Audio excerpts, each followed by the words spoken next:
Et la huitième loi indispensable, est la loi du 21 et 38 ans. La loi du 21 et 38 est une loi extrêmement importante dans le business. Beaucoup d'entrepreneurs ont appliqué cette loi pour atteindre un certain niveau dans le monde des affaires. Qu'est-ce que c'est que la loi du 21 et la loi du 38? La loi du 21, ça veut dire 21 jours pour s'habituer. Et la loi du 38, ça veut dire 38 mois pour se réaliser. Donc, peu importe ce que vous voulez faire, vous devez avoir la discipline pour tenir, pour faire ça pendant 21 jours. Vous devez avoir la discipline pour faire ça pendant 21 jours. Je prends l'exemple de la lecture. Si tu veux devenir un grand lecteur, il faut forcément commencer par lire, même si c'est même, je n'ai pas dit même une page, même si c'est un demi-page, même si c'est un seul paragraphe tous les jours. Voilà, mais tu dois tenir ça pendant 21 jours sans sauter un seul jour.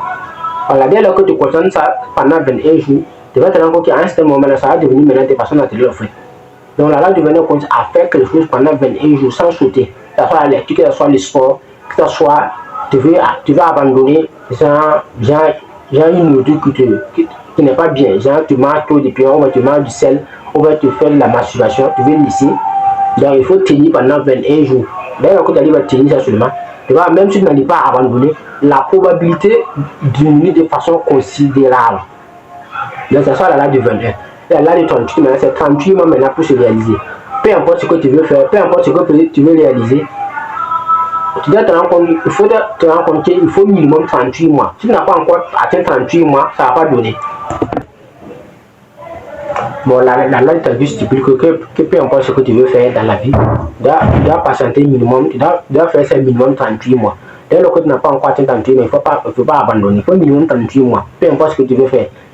Tu veux faire, si tu as lancé un business et que le marché n'est pas encore comme ça, il faut minimum 38 mois avant d'espérer même penser à l'abandon. Imagine si Jack Ma avait abandonné Alibaba. Oh, pourtant ça dépasse 38 mois, puis il a fait 5 ans.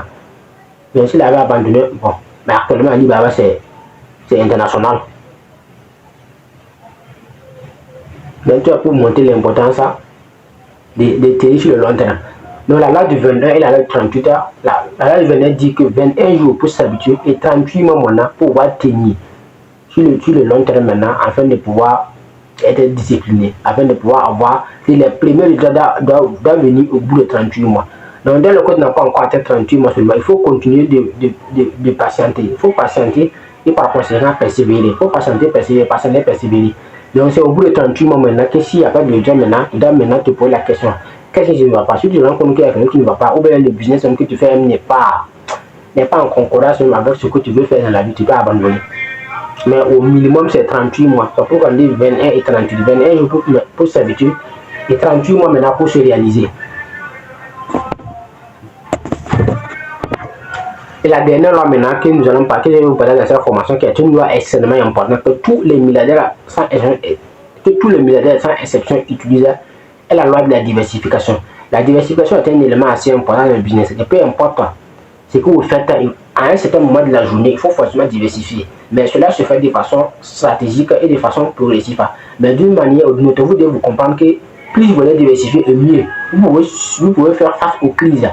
Voilà, la meilleure manière de faire face aux crises, aux tempêtes, c'est la diversification.